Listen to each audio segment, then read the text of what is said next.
Percentage question number 5 কি বলেছে? কোনো সংখ্যার 20% হলো 25, তবে ওই সংখ্যার সাথে 20 যোগ করলে সংখ্যাটি কত হবে? তাহলে দেখো, আগে আমার সংখ্যাটি জানতে হবে, তারপরে সেই সংখ্যার সাথে আমার 20 যোগ করতে হবে। আর আমরা জানি প্রত্যেকটি সংখ্যা তার নিজের মধ্যে 100%।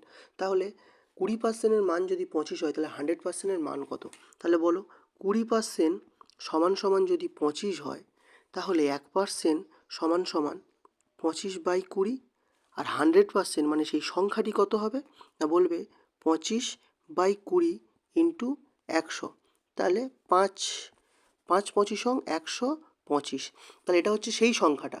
বলেছে ওই সংখ্যার সাথে 20 যোগ করলে, তাহলে 125-এর সাথে যদি আমি 20 যোগ করি, তাহলে সংখ্যাটা হবে আমার 145। মানে option C is the correct answer. Basic থেকে অ্যাডভান্স লেভেল পর্যন্ত পরপর পার্সেন্টেজের ম্যাথগুলি পাওয়ার জন্য চ্যানেলটি সাবস্ক্রাইব করে শর্ট সেকশনটি ভিজিট করুন।